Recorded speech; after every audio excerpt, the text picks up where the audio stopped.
అనార్కలి, నువ్వు నన్ను ఒక్కసారి కలిస్తే చాలు, అది నన్ను ప్రాణాలతో ఉంచుతుంది. మేము రోజు ఇక్కడికి వస్తాం, మిమ్మల్ని చూడ్డానికి వస్తాం.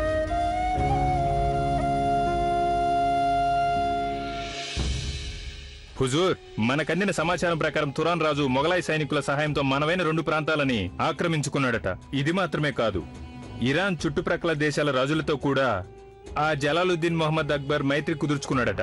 ఇంకో సమాచారం, ఇరాన్ సరిహద్దుల వద్దకి సైనిక బలగం చేరుకుందట. అసలు ఆ జలాలుద్దీన్ ఉద్దేశం ఏమిటి? హుజూర్, ఒకవేళ ఇదంతా మనపై యుద్ధానికి సన్నాహాలు కావచ్చు. లేదు, అలా ఎన్నటికీ జరగదు. మొత్తం ముస్లిం దేశాలందరికీ తెలుసు ఇస్లాం పట్ల నాకున్న శ్రద్ధ గురించి. కనుక జలాలుద్దీన్ అక్బర్ మన మీద దాడి చేయడానికి ఏమాత్రం సాహసించడు.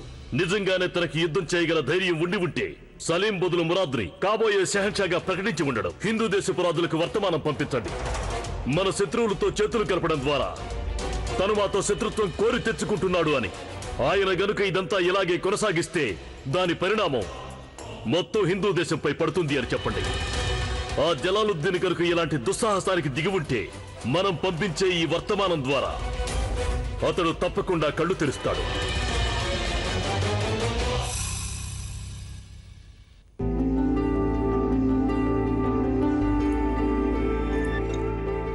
ఏమిటి ఇవాళ మా మీద ఇంత ప్రేమ కురిపిస్తున్నారు?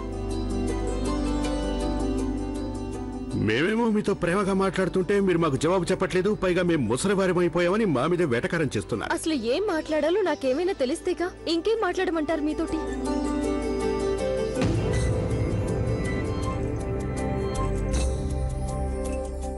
షహిన్షా, ఏంట పని? మేమేం చేశాం? నటించకండి, వదలండి ముందు.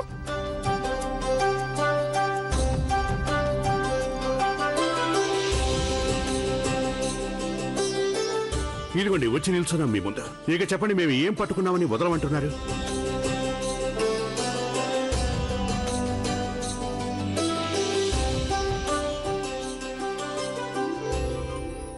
క్షమించాలి నన్ను.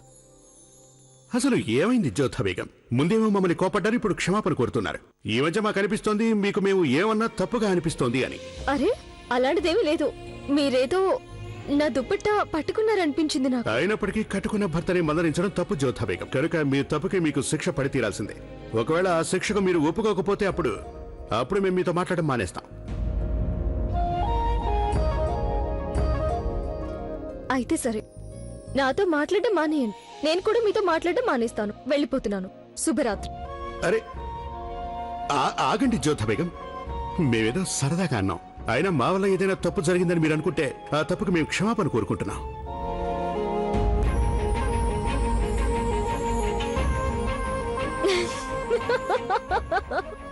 అరే అలా నవ్వుతారేంటి?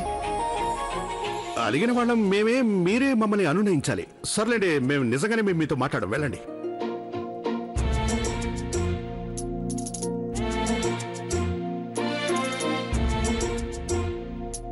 ఏవండి, మిమ్మల్నేనండి. సరే, ఇక అలక మానుకోండి. అదంతా కుదరదు. నా మాట వినండి.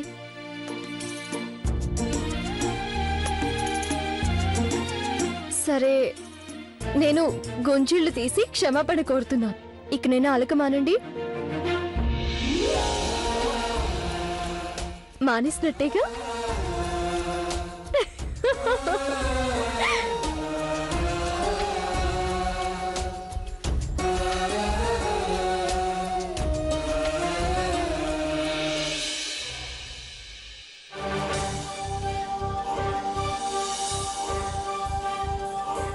సలాం హుజూర్. ఈ వ్యవహారం చాలా ముదిరిపోతోంది. షహన్షానేమో ఇరాన్ రాజులపై యుద్ధం చేయాలని నిర్ణయించుకున్నారు. అది మంచిది కాదు.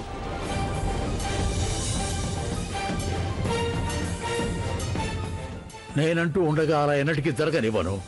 పైగా నేను షహన్షా జలాలతో తేల్చుకోవాల్సిన లెక్కలు చాలా ఉన్నాయి.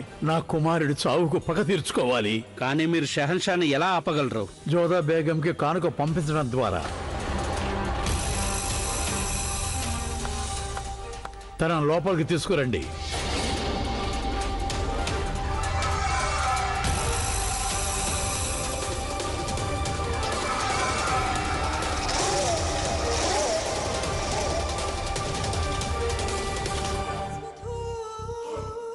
నువ్వేం చేయాలో నీకు తెలుసు కదా? తెలుసు హుజూర్. ఆ పని చేస్తే నువ్వు ఒక మంచి ఇనాం తీసుకోగలుగుతావు. అలాగే యుద్ధంలో కొన్ని లక్షల మంది ప్రాణాలను కాపాడగలుగుతావు. షెహన్షా జలాల్ కేవలం ఒక ఆడదాని కోసం ఇరాన్ రాజుతో యుద్ధానికి సిద్ధపడుతున్నారు. అలాంటి ఘోరాన్ని నేను జరగనివ్వకూడదు. ఆ పళ్ళెం తీసుకురా కరీం.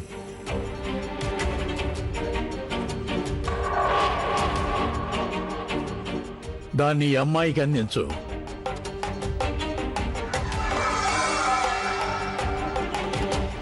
వద్దు. ఏదేమైనా సరే ఈ కంచం పైన కప్పిన గుడ్డను తీయవద్దు. ఇందులో ప్రమాదమైన విషం ఉంది. పొరపాటున నువ్వు ముట్టుకుంటే నువ్వు నీ ప్రాణాలు కోల్పోతావు. అన్నట్టు బాగా గుర్తుంచుకో, దీన్ని కేవలం జోదా బేగంకు మాత్రమే అందేలా చూడు. ఇక నువ్వు వెళ్ళొచ్చు.